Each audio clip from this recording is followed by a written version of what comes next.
Good morning. Some teachers at the academies of Loudon are asking for a raise, saying they are doing more work for less. For Monday, November 17th, it's your Loudon Now Morning Minute.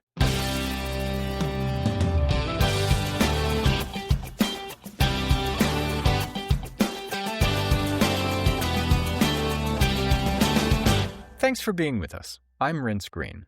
A group of Loudoun County Public Schools technical education teachers are asking for a raise and raising concerns about inequitable pay. Several teachers from the Monroe Advanced Technical Academy, which is at the academies of Loudoun, last month asked the school board to put them on what's called a 1.2 contract, or in other words, 1.2 times the normal salary, 20% higher. Monroe is part of the division's Career and Technical Education program. It has both 1- and 2-year pathway programs that teach students specialized skills like criminal justice, construction, animation, EMS, auto services, pharmacy, and welding, to name a few of the options. Megan Fay, one of the Monroe teachers asking for higher pay, said the school district currently offers 1.2 contracts to most teachers who work for all 6 blocks over a 2-day cycle, instead of 5 blocks with classes and 1 planning period. But, she said, because Monroe teachers have the same students all day, instead of teaching the same lesson to different classes several times a day, they have to put together 3 times as many lessons. And she said they're also working 40 minutes longer a day than other teachers who are on 1.2 contracts. She said academies of Loudoun teachers typically aren't offered 1.2 contracts even when they teach for an additional class block. School division spokesperson Dan Adams said Monroe teachers still get their planning periods and aren't assigned additional duties during that time like hallway monitoring, although the Monroe teachers say their planning period is a combination of time in the morning and in the afternoon, which often gets taken up by meetings. Adams also said that Monroe teachers also get a full-day substitute teacher once a month to allow for more planning time and a stipend from the academies of Loudoun and the Office of High School Funding to support curriculum development. There again, the teachers say part of the planning day is taken up with more mandatory meetings. The school district is currently finalizing a collective bargaining agreement with the teachers union, which represents the Monroe teachers along with everyone else. Chris Countryman, president of the union, said they do not have an official position, but always support additional pay for additional requirements. Go to loudonnow.com/Morning Minute to check out the whole story. In other news, the Loudoun Fire Marshal's Office says a house fire on Saturday on Kiphart Drive in Lansdowne was caused by a charging lithium-ion battery. 2 people were injured, 1 firefighter and 1 civilian, and 2 residents were displaced. Damage was estimated at $1.25 million.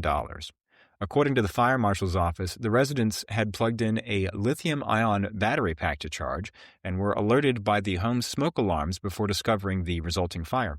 The fire marshal's office also took the opportunity to remind the public of the importance of having working fire alarms. There's also a link to learn about safely disposing of batteries in the story on our website. Loudoun County Treasurer Henry Eichelberg has proposed a change to the way the county charges fees for late tax payments. Currently, the county charges a flat 10% fee to taxpayers who miss those deadlines, but last week, Eichelberg told the Board of Supervisors Finance Committee that he would like to replace that policy with a tiered structure. Under his proposal, taxpayers would get a 2% fee for taxes paid within 30 days of the initial due date, and then the 10% penalty for all unpaid taxes after 30 days. He said that's intended to help residents who just forgot about their bills or need a little extra time. It would go into effect in May of 2027. It's estimated it could cut about $2 million to $3 million in fees.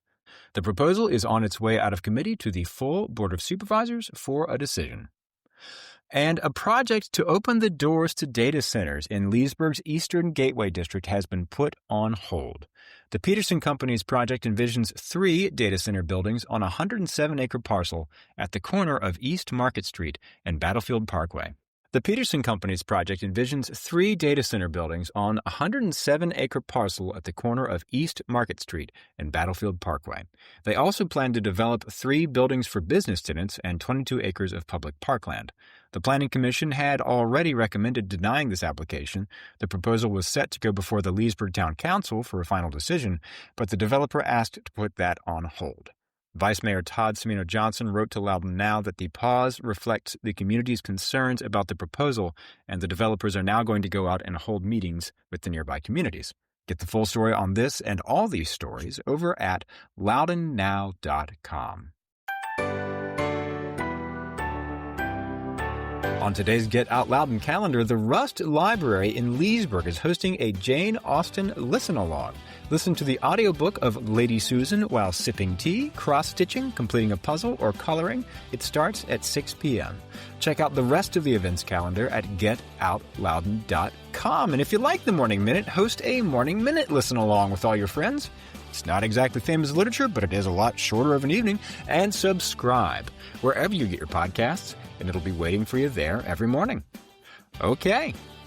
Have a great day.